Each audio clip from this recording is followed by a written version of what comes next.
sasabihin ko pa po yung post. Babasahin mo. Babasahin ko na po ng diretso. Pakilala ka muna. Ito po mga kasama natin sa okay po.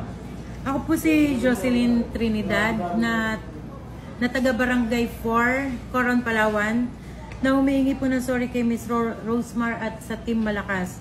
Dahil sa pinost ko po sa social media na Dear Rosemar at Team Malakas, ginagamit nyo lang ang mga taga-Coron para sa mga vlog nyo at SOCMED. Dismayado dahil naghintay sila ng 1 oras at gutom at lalong ginagamit nyo mga staff para mag-assist sa inyo, tapos wala kayong inabot kahit 5 duling. Kayo ba naman na magpalaro ng Bring Me Pustiso, hindi nyo nga hinawakan? Huwag nyo sabihing malaki pa na ubos nyo, kakapamigay kumpara sa kikitain nyo. Sana namigay na lang kayo sa daan, natuwa pa mga tao kaysa sa ginawa nyo. Pinaasa nyo na ginawa nyo pang mga bata. Mga matatanda, sana na lang inuna nyo. Hinahamon ko ng suntukan si Rendon na naghubad pangid talaga. Ekis kayo. Magandang hapon po. Ako po si Jocelyn C. Trinidad ng Coron, Palawan. Humihingi po ako ng tawad sa Team Malakas dahil sa ginawa kong masamang pagpo-post sa social media para po sila ay siraan dahil sa hindi po ako nakatanggap ng tulong galing kay Miss Rosemar at Team Malakas.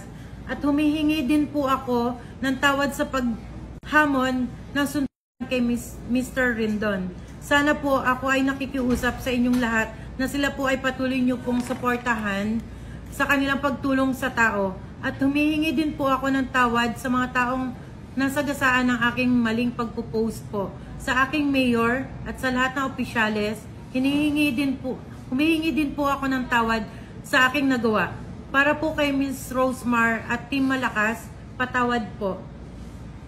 Mula sa aking puso. Sana mabuksan niyo pa po ang inyong mabuting kalooban.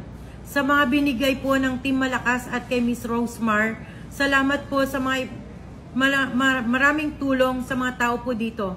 Tulad ng cash, bigas at mga gamit at mga groceries. Patawad po, nagmamahal, Jo Kayabyab Trinidad.